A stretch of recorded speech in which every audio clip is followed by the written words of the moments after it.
गांधी जी गरीब के बेटे नहीं थे, उसके पिता के पास हवेली थी, सबसे बड़े अफसर थे वो नवाब के जूनागढ़ के। गांधी जी खुद बैरिस्टर थे, सूट बूट पहनते थे और जिंदगी भर मौज कर सकते थे।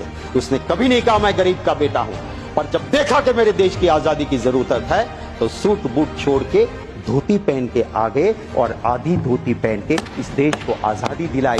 वो गरीब का बेटा नहीं था। आज कोई कहता है मैं गरीब का बेटा हूं और 10 लाख का सूट पहन के बड़े इंडस्ट्रियलिस्ट की सिर्फ सेवा करता है तो उससे भला नहीं होगा। कहां पैदा हुए वो जरूरी नहीं है, आपके मन की मंशा क्या है। वो रावण था, ऋषि का रूप लेके सीता मैया का हरण करने गया था। उसी तरह सत्ता के हरण के लिए अगर कोई संत का ऋषि का रूप लेता है, मुझे दर्द होता है। वो मेरे मजहब को बदनाम करता है, मेरे धर्म को बदनाम करता है। ऐसे को साधु संत कहलाने का कोई अधिकार नहीं है। कैसी कैसी बातें होती है सर, मैं आधे मिनट में पूरा कर दूंगा। मैं पूरा बोलिए सर। कैसी बात होती है जब जम्मू कश्मीर में जाते हैं, देश के गृह मंत्री कहते हैं सरकार बना दो हमारी, ईद और मोहर्रम पे मुफ्त में गैस सिलेंडर देंगे। अरे भैया गुजरात में तो कब से बनाए हुए हैं, दे दो रामनवमी पे, दे दो जन्माष्टमी पे मुफ्त का सिलेंडर, वहां क्यों नहीं देते हो भाई? क्या हमें जरूरत नहीं है? दूसरा कहता है तो क्या रेवड़ी बांट रहे हो? तो वोट के लिए आपको कुछ भी करेंगे।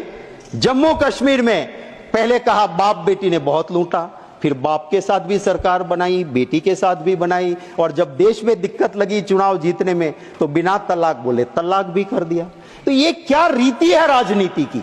मैं सिर्फ चंद लाइनें जरूर कहूंगा। आज के माहौल को देखते हुए झूठ बिकता है, झूठ बिकता है जुमलों के बाजार में। मुखबिर देशभक्त हो गए, मुखबिर देशभक्त हो गए जुमलों के बाजार में। आजादी के दीवाने देशद्रोही हो गए ये जुमलों के बाजार। वाह सर, आज इस तरह से देश का माहौल चल रहा है। उस वक्त मैं सिर्फ इस अभिभाषण पे जरूर ये कहूंगा कि हमें चिंता करनी होगी उस युवा के रोजगार के लिए। उसको रोजगार नहीं मिलेगा, देश में लॉ एंड ऑर्डर नहीं बचेगा। हमें चिंता करनी होगी महंगाई की, उस गरीब के पेट में अगर अन्न नहीं जाएगा, इस देश के लिए बड़े बड़े लोगों की बात हम उद्योगपति के विरोधी नहीं है। पर अगर मेरा ही सवाल था 24 दिसंबर को, और जब अहमदाबाद एयरपोर्ट सरकार के पास था सर, कोई भी इंटरनेशनल या डोमेस्टिक पे जाता था सालों से 85 रुपया पैसेंजर यूजर्स चार्ज लगता था, सिर्फ 85 रुपीज।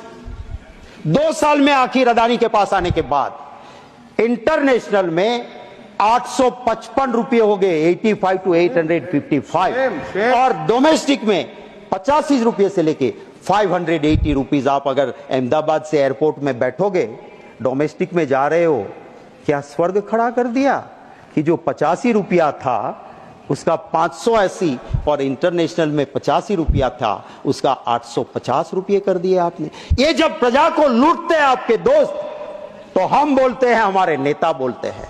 यहां से कोई कह रहा था जब बोलते बोलते कि आपके नेता को बता देना लोकसभा में। हम, अरे भैया हमारे वहां तो छोटा कार्यकर्ता भी हाथ पकड़ के राहुल गांधी को कह सकते हैं, आप में से कोई भी बता दे, सच बोले और बता दे आपके नेता को, हरेन पंड्या का जो हाल हुआ था वो हाल आपका नहीं होगा, तो मैं राजनीति छोड़ दूंगा। सच सुनने की तैयारी वहां नहीं है। यहां तो इंटरनल डेमोक्रेसी है साहब, खुल के बोलते हैं, अपनी बात हम रख सकते हैं।